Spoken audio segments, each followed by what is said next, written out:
마태복음 제23장.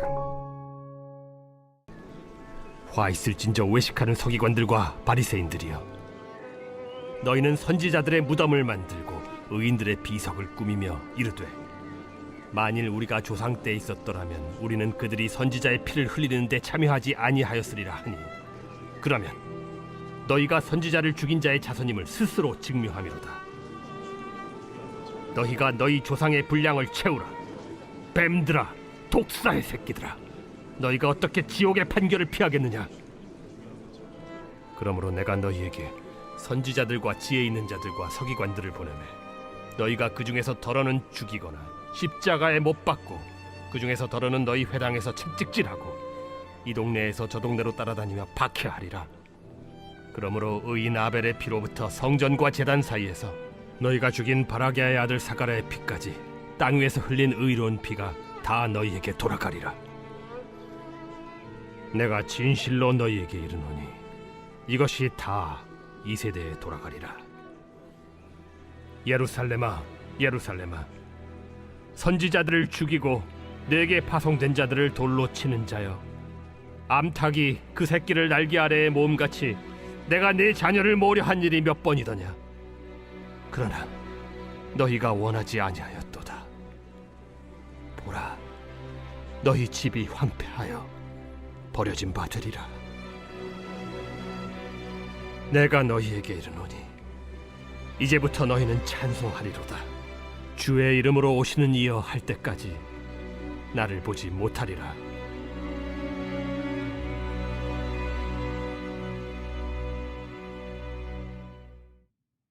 할렐루야. 사랑하는 열린문교회 성도 여러분, 오늘도 주님이 주시는 참 평안 가운데 단잠 주무셨는지요? 3월 24일 금요일 아침을 깨우는 말씀은 마태복음 23장 29절에서부터 39절까지의 말씀입니다.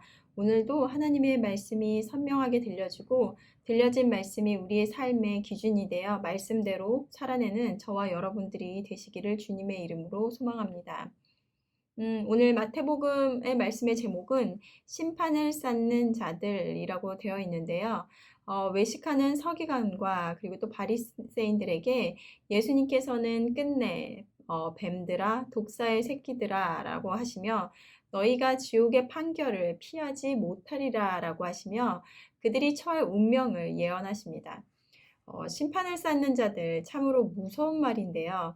하지만 더 무서운 것은 심판을 쌓는 자들임에도 불구하고 그들은 알지 못하더란 말입니다.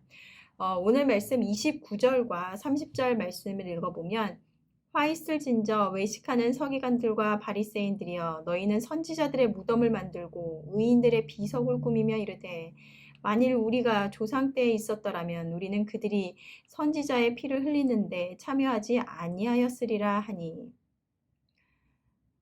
바리새인들과 서기관들은 자신들이었다면 지난날 자신들의 조상들, 즉 종교 지도자들이 하나님의 선지자들을 죽이는데 참여하지 아니하였으리라 라고 말합니다. 하지만 아래 말씀에서 예수님께서 예언하신 것과 같이 그들은 예수 그리스도, 하나님께서 보내신 그 메시아를 그들의 손으로 십자가에 못 박음으로 그들의 조상들이 한 것보다 더한 일을 행함으로 32절에서 말씀하신 것과 같이 조상들의 분량을 채울 것이라는 것입니다. 그들은 하나님의 말씀을 누구보다 잘 이해하고 지켜 행하는 자들이라 자신하는 자들이었습니다. 유대인들의 종교 지도자로서 또 말씀을 가르치며 말씀대로 살아내는 자신들의 모습이 사람들이 따라야 되는 모범이라고 생각했을 것입니다. 그러기에 위에서 그들이 말한 것과 같이 그들은 자신들의 조상이 저지른 죄를 절대 짓지 않으리라 장담합니다. 하나님 앞에 의로운 자, 하나님의 택함을 받은 자녀라고 스스로 확신했을 것입니다. 하지만 오늘 예수님께서 그들에게 참으시다 결국에는 독사의 새끼들아 라고 말씀을 하시는데요. 눈이 먼 그리고 눈뜬 장님인 그들에게는 예수님의 말씀이 분노를 사게 하는 말씀으로 밖에는 들리지 않더라는 것입니다.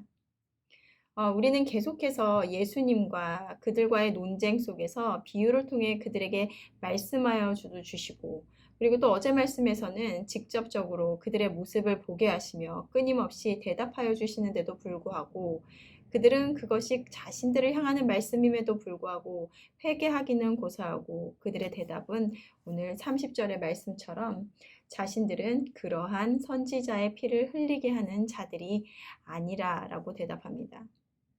자신들이 하나님의 심판을 쌓는 자들임을 인식하지 못하고 오히려 하나님의 선한 일을 쌓으며 사는 자들이라고 자신하는 것은 무엇 때문일까요? 우리는 계속되는 말씀 속에서 바리새인들처럼 종교 지도자이면서 왜 자신들의 모습을 바로 보지 못할까 답답함을 느끼는데요. 혹시 그것이 나의 모습은 아닌지 되돌아보게 됩니다. 나는 아닙니다. 나는 그들과 같이 그러한 자는 아니지요 라고 생각합니다. 그것이 바로 그 바리새인들이 했던 생각이었을 것입니다. 그러기에 우리는 더욱더 우리를 말씀에 비추어 살펴야 하는 것입니다. 우리 안에는 선한 것이 하나도 없습니다.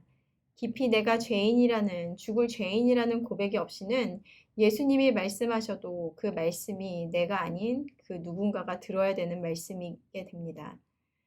말씀은 나를 비추는 거울이며 나를 깨닫게 하기 위한 임을 잊지 말아야 할 것입니다.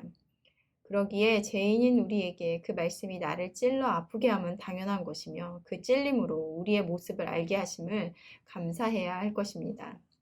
오늘 말씀 37절 말씀입니다.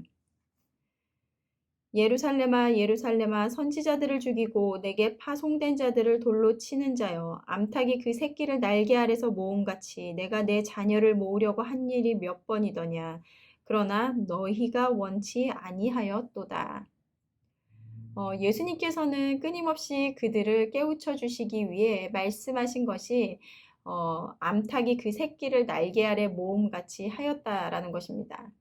33절에 독사의 새끼들아 라고 말하는 것에서 느껴지는 것은 예전에는 예수님이 어떻게 이런 거친 말씀을 하실 수 있을까 였다면, 정말 이제는 예수님의 그 안타까움이 느껴집니다.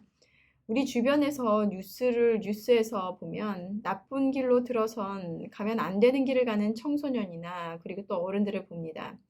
하지만 우리가 그저 한두 번 비난하거나 아니면 안타까워하는 것으로 끝내고 맙니다. 왜냐하면 그들의 일이 나의 일이 아니기 때문입니다. 만약 그들이 우리의 자녀라면 어떨까요? 타일러도 보고 달래보기도 하고, 그래도 돌이키지 않으면 아마 때려서라도 데려오는 것은 그들이 나의 사랑하는 자녀이기 때문일 것입니다. 예수님께서는 우리에게 말씀하십니다. 암탉이 그 새끼를 날개 아래 모으는 것 같이 간절함으로 부르고 또 부르십니다. 하지만 예수님께서는 너희가 원하지 아니하였다라고 말씀하시는데요. 이는 우리가 인식하지 못해서가 아닌 우리 스스로가 선택한 것임을 말씀하십니다. 부자 청년의 말씀이 떠오르는데요. 어떻게 하여야 영생을 얻겠습니까? 라고 묻는 그에게 예수님께서는 내 소유를 팔아 가난한 자들에게 주고 나를 따르라 라고 말씀하십니다. 하지만 말씀을 듣고 근심하며 떠나는 그의 모습을 보며 말씀은 이해했으나 내가 가진 것을 포기하지 못함으로 예수님을 따르지 못하였던 부자 청년의 모습처럼, 말씀은 받으나 나의 것을 포기하지 못함으로 말씀을 외면하지는 않는지 되돌아봅니다. 자신의 의로 가득 차서 그 말씀이 나에게 하는 말씀인지 모르는 자들, 아니면 내가 가진 것을 포기하지 못해 말씀을 외면하는 자들, 이런 자들은 예수님을 알 수도 그리고 따를 수도 없는 자들일 것입니다. 그러기에 우리는 매일매일 성령님의 조명하심을 구하며 나가야 할 것입니다. 오늘 말씀을 묵상하며 나에게 깨달음과 이러한 자들의 자리에서 물러나 말씀 앞에 낮아짐으로 나를 그대로 보고 날마다 새롭게 하심을 구하는 저와 여러분들이 되었으면 좋겠습니다. 함께 기도하시겠습니다. 하나님, 오늘도 살아계시는 하나님의 말씀을 들려주시니 감사합니다. 오늘의 말씀을 통하여 바리새인들이 그러했던 것처럼 예수님께서 끊임없이 말씀하심에도 불구하고 그들은 아니지요. 나는 그들의 조상과 같은 선지자의 피를 흘리게 하는 그들이 아닙니다라고 말하는 모습을 보면서 나는 아닙니다. 나는 그러한 죄인이 아닙니다라고 우리들이 스스로 예수님의 말씀들을 부인하지는 않았는지 이 시간 가운데 되돌아보게 됩니다. 하나님, 말씀을 통하여 우리가 정말 하나님께서 말씀하심에도 불구하고 그 말씀이 나를 향한 말씀임에도 나는 그와 같은 죄인이 아닙니다라고 부인하는 자들이 아닌지 되돌아봅니다. 또한 내가 가진 것들, 내가 갖고 있는 그 모든 것들을 포기하지 못함으로 예수님의 제자가 되는 것을 우리 스스로가 원치는 않았는지 되돌아보게 됩니다. 날마다 말씀 속에서 우리가 깨닫게 하시고 그 말씀의 거울이 되어 우리의 모습을 비추며 날마다 낮아지고 그 말씀 속에서 우리의 모습을 발견하며 회개하며 나가는 우리들이 될 수 있도록 함께하여 주시옵소서. 오늘도 우리를 깨닫게 하시며 또 주님의 합당한 자로 세워주실 우리 주 예수 그리스도의 이름으로 기도드렸습니다. 아멘. 내일은 토요 새벽 예배가 있는 날입니다. 기도와 말씀의 자리로 나와 하루를 시작하는 저와 여러분들이 되셨으면 좋겠습니다. 아침을 깨우는 말씀은 월요일 아침에 다시 찾아뵙겠습니다.